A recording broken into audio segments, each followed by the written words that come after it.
మురుగునీటి కాలువ అంత దూరంలో ఉండగానే దుర్వాసన భరించలేక ముక్కు మూసుకుంటాం. వర్షాకాలం వచ్చిందంటే అంతే సంగతులు. రోడ్లపై నడవాలంటేనే తటపటాయించాలి. మనకి అలా అనిపిస్తే నిత్యం వ్యర్థాలు తొలగించేందుకు పారిశుద్ధ్య సిబ్బంది పడే పాట్లు ఎప్పుడైనా ఆలోచించారా? ఈ విషయమే కరీంనగర్ జిల్లాకు చెందిన కిడ్స్ ఇంజనీరింగ్ కళాశాల విద్యార్థుల్ని కదిలించింది. వారి పని సులువుగా మార్చాలనే ఉద్దేశంతో సోలార్ డ్రైనేజ్ క్లీనర్ను రూపొందించేలా పురికొల్పింది. సోలార్ విద్యుత్తో పనిచేసే ఆ ఆవిష్కరణ విశేషాలేంటో తెలుసుకుందాం పదండి.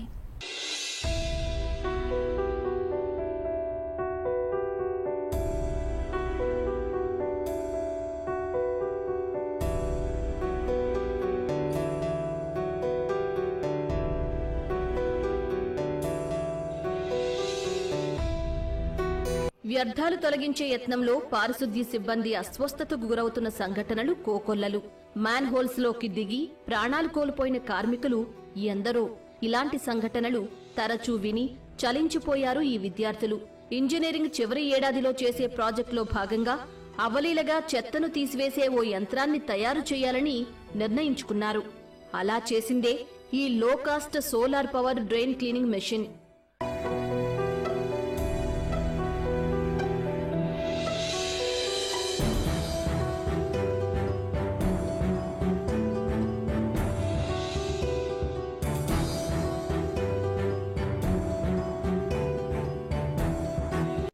కరీంనగర్ జిల్లా సింగాపూర్ కిడ్స్ ఇంజనీరింగ్ కళాశాలలో మెకానికల్ ఇంజనీరింగ్ విభాగంలో చివరి సంవత్సరం చదువుతున్నారు ఈ 5 విద్యార్థులు. మురుగు కాలువల్లో పేరుకుపోయిన చెత్త వ్యర్థాలు తొలగించే క్రమంలో మన దేశంలో ఎంతమంది పారిశుద్ధ్య కార్మికులు మృతి చెందారో తెలుసుకుని ఆవేదనకు గురయ్యారు. వారి సౌలభ్యం కోసం తమ వంతు ప్రయత్నంగా మానవ రహిత యంత్రాన్ని రూపకల్పన చేయాలని భావించారు.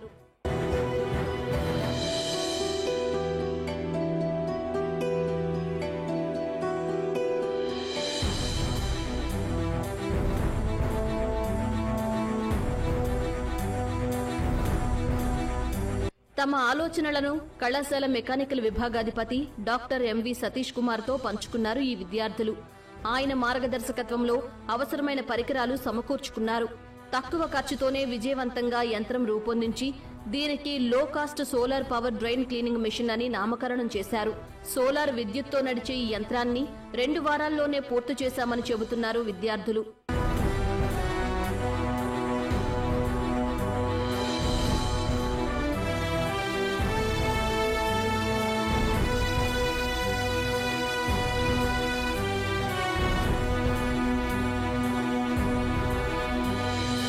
నాలాల నుంచి చెత్తను సులువుగా ఎత్తేసేలా సోలార్ డ్రైన్ క్లీనర్ ను తీర్చిదిద్దారు విద్యార్థులు.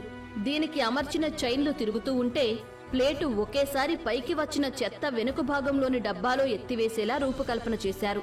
బ్యాటరీ సహాయంతో పనిచేసి ఈ యంత్రానికి ఉన్న ఇతర ప్రత్యేకతలేంటో వివరిస్తున్నారు. అందరికీ నమస్కారం. నా పేరు అమూల్య ఫ్రమ్ మెకానికల్ డిపార్ట్మెంట్ అండి. మేము మేజర్ ప్రాజెక్ట్ కోసం ఒక ప్రాజెక్ట్ చేశాము. ఆ ప్రాజెక్ట్ నేమ్ వచ్చేసి లో cost solar powered drain cleaning machine. అంటే మా ప్రాజెక్ట్ వచ్చేసి ఏంటంటే, ఇప్పుడు సమాజంలో చాలామంది డ్రైనేజెస్లో దిగిపోయి అందులో స్కిన్ ఇన్ఫెక్షన్స్ రావడం కానీ, ఆ వాసనకి కానీ, అక్కడుండే టాక్సిక్ గ్యాసెస్ వల్ల, అక్కడుండే డిసీజెస్ వల్ల వచ్చి చాలామంది రోగాలకు గురయ్యి అలాగే చాలామంది చనిపోతున్నారు. సో ఆ ఒక ప్రాబ్లమ్ని నుంచి తీసేయడానికి కొంచెం మా వంతు సాయం ఏంటంటే ఈ ప్రాజెక్ట్ చేసామన్నమాట. ఈ మెషిన్ అనేది ఒక ఓపెన్ డ్రైనేజ్ సిస్టంలో ఒక ఓపెన్ డ్రైనేజెస్లో పెడతామన్నమాట. సో ఆ ఫ్లో అనేది, ఆ వాటర్ ఫ్లో అనేది వచ్చేసి పైన ఫ్లోట్ అయ్యే ఆబ్జెక్ట్స్ కానీ, కిందున్న మెటీరియల్స్ డస్ట్ కానీ, డ్రైన్ కానీ, స్లడ్జ్ కానీ, ఇది దీనికి ఉండే ప్లేట్స్ ఉంటాయి కాబట్టి ఆ ప్లేట్స్ దాన్ని ఎత్తేసి వెనక ఒక ట్రేలో వేస్తుంది. ఆ ట్రే వచ్చేసి ఆ ట్రే నుంచి ఒక బకెట్లో పడుతుంది. సో ఒక మనిషి దాంట్లో దిగకుండా ఒక సెమీ స్కిల్డ్ పర్సన్ తను ఆపరేట్ చేస్తూ ఈజీగా వర్క్ అయిపోయేలాగా అయిపోతుంది అనమాట. అలాగే మాకు ఒక సెంట్రల్ గవర్నమెంట్ నుంచి ఇన్స్టిట్యూట్ ఆఫ్ ఇంజనీర్స్ నుంచి మాకు ఫండ్ అనేది వచ్చింది. ఒక 20,000 దాకా వచ్చింది. అలాగే మా ప్రాజెక్ట్ 38,000లో అయిపోయిందండి. అండ్ మేము ప్రాజెక్ట్ 2 వీక్స్లో కంప్లీట్ చేసేసాము. ప్రస్తుతం నమూనా దశలోనే ఉన్న సోలార్ డ్రైనేజీ క్లీనర్ను అవసరమైతే సామర్థ్యాన్ని పెంచుకుని కూడా వాడవచ్చని అంటున్నారు విద్యార్థులు. ఈ ఆవిష్కరణ కోసం ఉపయోగించిన పరికరాలు, సాధనాలు తయారీ విధానం గురించి చెబుతున్నాడు విద్యార్థి కృష్ణమాధవ్. నా పేరు కృష్ణమాధవ్ రాపాల. నేను మెకానికల్ ఫైనల్ ఇయర్ చదువుతున్నాను.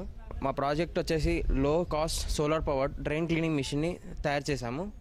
దీని యొక్క ప్రత్యేకతలు ఏమిటంటే మేము దీంట్లో ఫ్రేమ్ వచ్చేసి 45 ఇంచుల వెడల్పు ఫ్రేమ్ని చూస్ చేసుకున్నాము. అండ్ దీని హైట్ వచ్చేసి 80 ఇంచెస్ ఉంటుంది. అండ్ ఇది మొత్తం బరువు 110 కేజీల దాకా పలుకుతుంది. మోటార్ వచ్చేసి 48 వాట్ మోటార్, దాని స్పీడ్ వచ్చి 560 RPM.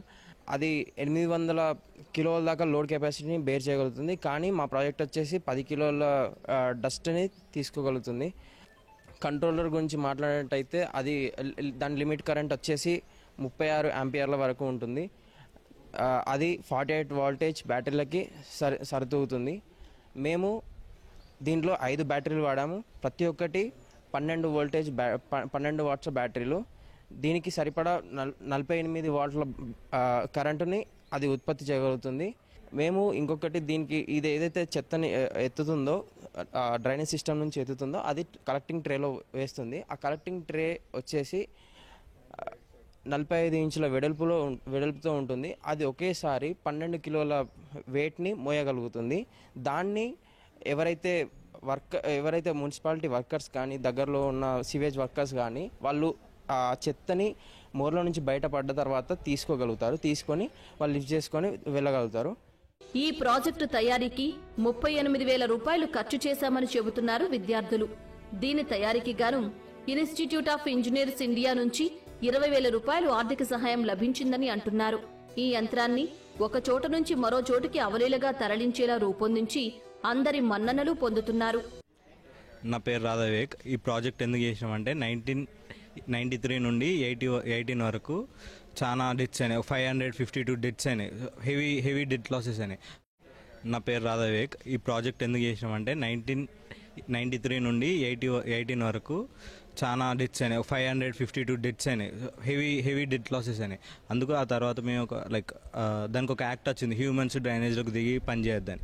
సో మేము అనుకున్నామంటే ఈ బ్లాక్స్ అయ్యి మన వాటర్ ఫ్లో అవ్వడం, ఫ్లడ్స్ రావడం, రోడ్లు మునిగిపోవడం, ఇల్లులు మునిగిపోవడం, ఇలాంటి ప్లాస్టిక్ బ్లాకేజ్ వల్ల ఎక్కువ అవుతున్నాయి. సో ప్లాస్టిక్ బ్లాకేజ్ని మనం టైం టు టైం ఎలా చేయగలం హ్యూమన్స్ లేకుండా అని ఫస్ట్ మెయిన్ ఏజెండా ప్రాజెక్ట్ చేయడానికి. మెటీరియల్ ఇది మనం కొన్ని మెటీరియల్ స్క్రాప్ నుండి తెచ్చాము, కొంత మెటీరియల్ కొనుక్కొచ్చాము. స్క్రాప్ నుండి మన పాత హార్వెస్టర్ మిషన్స్ నుండి చైన్స్, పుల్లీస్, ఇవి గేర్స్ ఇలాంటివన్నీ అక్కడ నుండి తెచ్చుకొని మళ్ళీ ఈ షీట్స్, ఐరన్ ఫ్రేమ్స్ ఇవన్నీ ఐరన్ హార్డ్వేర్ షాప్స్ నుండి తెచ్చుకున్నాము. మళ్ళీ ఇంకా ఈ మోటారు అనేది మళ్ళీ మోటార్ ఎలక్ట్రికల్ షాప్లోకి వెళ్ళి మళ్ళీ ఆ పెడల్స్ అవన్నీ ఆర్డర్ పెట్టుకున్నాం అన్నట్టు. అది కంట్రోలర్ మన స్పీడ్ రెగ్యులేట్ చేయొచ్చు. ఫాస్ట్గా స్పీడ్ అయిన కొద్ది ఏమవుతుందంటే మిషన్ ఎక్కువ సెగ్మెంటేషన్ కలెక్ట్ చేయలేదు అన్నట్టు. స్లోగా రన్ అయినప్పుడు ఎక్కువ సెగ్మెంటేషన్ కట్ చేస్తారు. స్పీడ్ని కంట్రోల్ చేయడానికి కంట్రోలరు, మళ్ళీ ఆ స్పీడ్ని కూడా కంట్రోల్ చేయడానికి పెడలు, బ్యాటరీ పవర్ స్టోర్ చేయడానికి బ్యాటరీస్ ఇవన్నీ తీసుకున్నాం అన్నట్టు. ఇవన్నీ electrical batteries, electrical new age electrical shops నుండి తెచ్చుకున్నాం. అండ్ మాకు దీనికి ఖర్చు అయింది 38,000. ఇలాంటి ఒక 10 ఎక్విప్మెంట్స్ తయారు చేస్తే ఇంకా లో కాస్ట్ 20-25 అరౌండ్ ఆ లోపలనే ఒక ప్రోడక్ట్ అయిపోతుంది. ఇంకా తక్కువ బడ్జెట్ చేయొచ్చు, ఇంకొన్ని చేంజెస్ చేయొచ్చు. బడ్జెట్ని బట్టి ఇంకొన్ని చేంజెస్, ఇంప్రూవైజేషన్స్ చేసి ఇంకొంచెం వెళ్ళిపోయేటట్టు, ఇంకొంచెం హ్యూమన్ నీడ్ తగ్గించేటట్టు చేయొచ్చు. సమాజానికి ఉపయోగపడేలా ఇలాంటి ఆవిష్కరణ తయారీకి తమ విద్యార్థులు రూపకల్పన చేయడం ఆనందంగా ఉందంటున్నారు కళాశాల సిబ్బంది. విద్యార్థుల ఆలోచన విజయవంతమయ్యేలా ప్రోత్సాహం అందించామని అంటున్నారు. So I really appreciate the final year mechanical students for doing such innovative projects which are useful to the society. And this project is also sponsored by IETE. Partially they are sponsored. Really, on this occasion, I convey my sincere thanks to IETE and also the entire mechanical department, the students, and as well as the project guide for doing such a wonderful innovative project which is useful to the society. And because this going to help the especially the municipalities and gram panchayats with less labor, with less efforts, we can extract more work by using this mission. Thank you. దీనికి నాకు 2 రకాలుగా సంతోషంగా ఉంది. ఒకటి, head of the department, as a head of the department I'm very happy. And also దీనికి guide చేసే ఇది కూడా అవకాశం కూడా నాకు దక్కింది. అండ్ ఈ project central government institute of engineers వారు దీనికి ఫండెడ్ కూడా ఇచ్చారు. చాలా ధన్యవాదాలు వారికి. సో మా ఉద్దేశం ఏంటంటే గ్రాడ్యువల్గా first solar cleaning, first drainage క్లీనింగ్తో స్టార్ట్ చేశాము. ముందు మ్యాన్ హోల్స్ క్లీనింగ్ కూడా ఎలాంటిది ఒకటి చేయాలనేది మా ఉద్దేశం ఉంది. చదివిన చదువుకు సార్థకత చేకూరుస్తూ సమాజానికి ఉపయోగపడే ఆవిష్కరణకు రూపకల్పన చేశారు ఈ విద్యార్థులు. పారిశుద్ధ్య కార్మికులు ఎదుర్కొనే సమస్యలను అరికట్టేందుకు తమ వంతు కృషి చేసి ప్రశంసలు పొందుతున్నారు. ఇది ఇవాల్టి యువ. సరికొత్త కథనాలతో మరో యువలో మళ్ళీ కలుసుకుందాం. నమస్కారం.